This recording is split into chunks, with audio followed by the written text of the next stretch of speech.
आप देख रहे हैं फैक्ट न्यूज। मैं अनिल भारद्वाज। प्रोग्राम सियासत हरियाणा में आपका स्वागत है। भारतीय जनता पार्टी की सूची जारी होने के बाद काफी ज्यादा खलबली हरियाणा की सियासत में मच गई है। विधानसभा चुनाव को लेकर भारतीय जनता पार्टी ने परसों 67 उम्मीदवारों की सूची जारी की थी, जिसके बाद भारतीय जनता पार्टी के बहुत से कद्दावर नेता नाराज हो गए हैं। पार्टी छोड़ने का सिलसिला जारी है। बागी सुर सुनाई दे रहे हैं। कईयों ने स्वतंत्र रूप से चुनाव लड़ने का ऐलान कर दिया है। इस सारे घटनाक्रम पर चर्चा के लिए मेरे साथ मौजूद हैं मेरे सहयोगी शमशेर चंदेल। शमशेर जी, स्वागत आपका चर्चा में। तो शमशेर जी, काफी खलबली मच गई है भारतीय जनता पार्टी के खेमे में। ये थोड़ी एक्सपेक्टेड लाइंस भी थी, क्योंकि ये बागी सुर जो थे ये शुरू से ही लग रहे थे। उन्होंने जिनको लग रहा था कि टिकट नहीं मिलेगी, उन्होंने पहले ही दावा ठोकना शुरू कर दिया था कि जी अगर आप टिकट देंगे तो ठीक है, अगर नहीं देंगे तो हम इंडिपेंडेंट लड़ेंगे। और वो सामने आना शुरू हो गया। हमारे को क्या सभी को ये नाम, एक दो नाम तो पता ही होंगे, जैसे रणजीत सिंह चौटाला को आपको पता ही है। अब वो बोल रहे हैं कि मैं रानिया से लड़ेंगे, वो इंडिपेंडेंट लड़ेंगे। तो उनका पहले से ही पता था, उनको टिकट नहीं मिली तो वो इंडिपेंडेंट लड़ने को तैयार है। और लक्ष्मण नापा का ये रतिया से एमएलए थे। और अब सुनीता दुग्गल का नाम यहाँ चल रहा है। चल के फाइनली हो गया, कैंडिडेट नाम है। तो उसी तरह से मतलब, पर सबसे जो बड़ा जो कष्ट बीजेपी को होगा, मुझे लग रहा है वो होगा जैसे करणदेव कंबोज है, एक्स मंत्री हैं, ओबीसी मोर्चा के अध्यक्ष। इसमें अनिल जी खास बात ये है कि बीजेपी ओबीसी को एक छतरी के नीचे लाना चाहती है। बिल्कुल। और उसी के लिए जो उन्होंने तैयारियां की थी, नायब सिंह सैनी को मुख्यमंत्री बनाया। ऐसे में ये जो ओबीसी मोर्चा का अध्यक्ष है, तो नेचुरली इनका भी थोड़ा बहुत कुछ संगठन में घुसपैठ होगी। और जो ओबीसी के बीच कहीं ना कहीं इनका छोड़ना एक सिग्नल देता है। बिल्कुल। ये एक बहुत बड़ी बात है।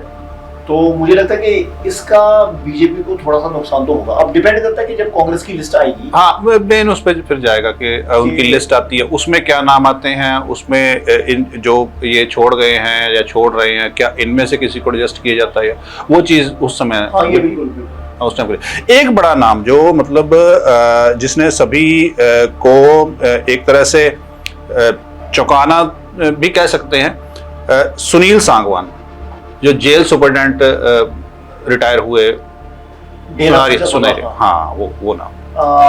इन्होंने बेसिकली ये है कि जो खबरें आ रही है वो ये है कि 6 बार उन्होंने ग्रांट की है पैरोल डेरा सच्चा सौदा मुखी गुरमीत राम रहीम को।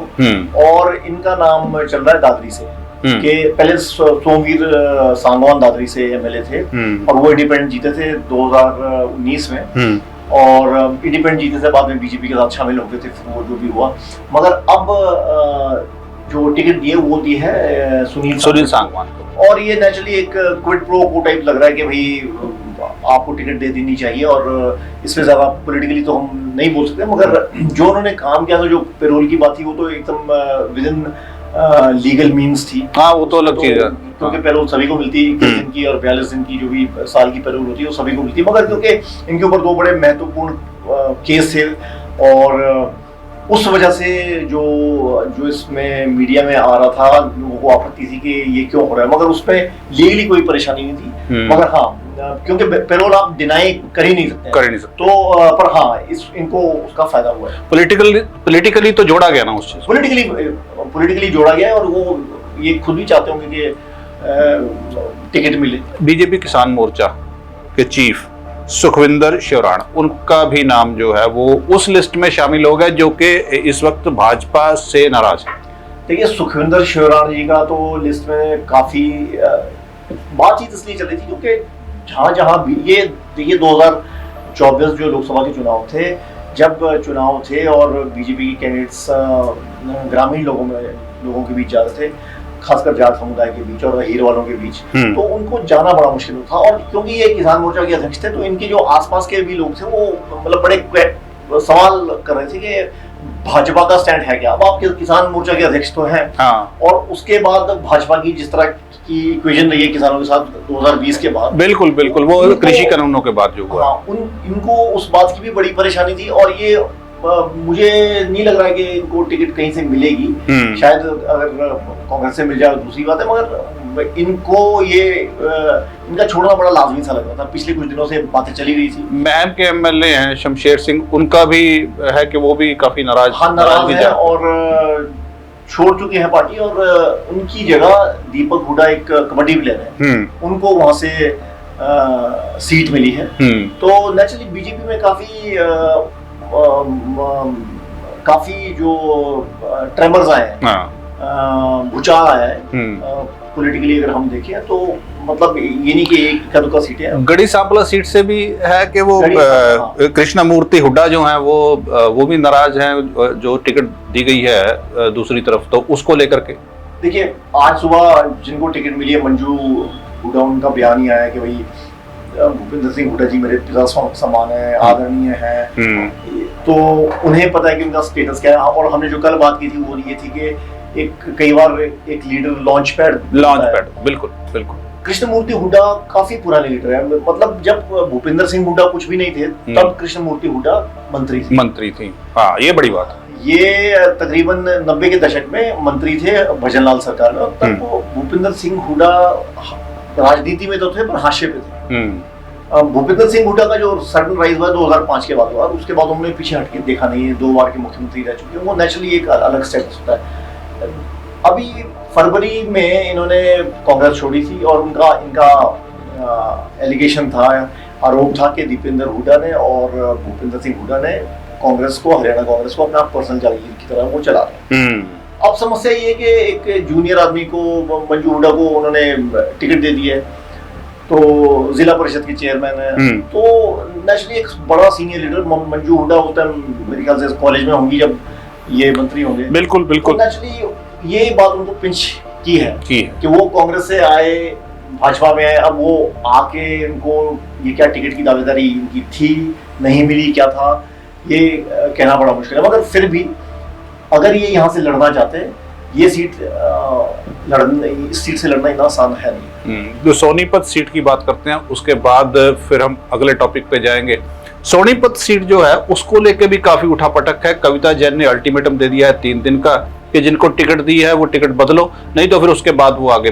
बड़ी नेता है भारतीय जनता पार्टी, बड़ी नेता है, और टिकट इसलिए उनकी जो आपत्ति वो ये है कि निखिल मैदान सोनीपत से मेयर है, और जो हुड्डा साहब है, जो छोटे हुड्डा साहब है, दीपेंद्र हुड्डा, उनके बड़े खास हैं, और ये लगभग शुरू से लेकर अंत तक खास थे जब तक कि उन्होंने भाजपा। अच्छा, ये फिर टिकट कैसे हो गई ये देखिए विनेबिलिटी मुझे लग रहा है, क्योंकि जो अनिल जी, जो प्रॉब्लम है कि जो भाजपा के जो नेता हैं जो ये बोलेंगे नहीं टिकट नहीं मिली, इनकी बात बिल्कुल जायज है कि अब ये कांग्रेसीकरण हो गया है भाजपा में, जो जब as far as ticket allocation is concerned, वो देख रहे हैं कि अब हमने तीसरी बार जीतना है, कैसे भी जीतना है, और वो विनेबिलिटी के हिसाब से टिकट दी जा रही है। और उसमें नेचुरली, हालांकि कविता जैन ऐसा नहीं कि छोटी मोटी कैंडिडेट है, नहीं, काफी कद्दावर कैंडिडेट है, उनके हस्बैंड भी काफी ज्यादा सक्रिय हैं राजनीति में।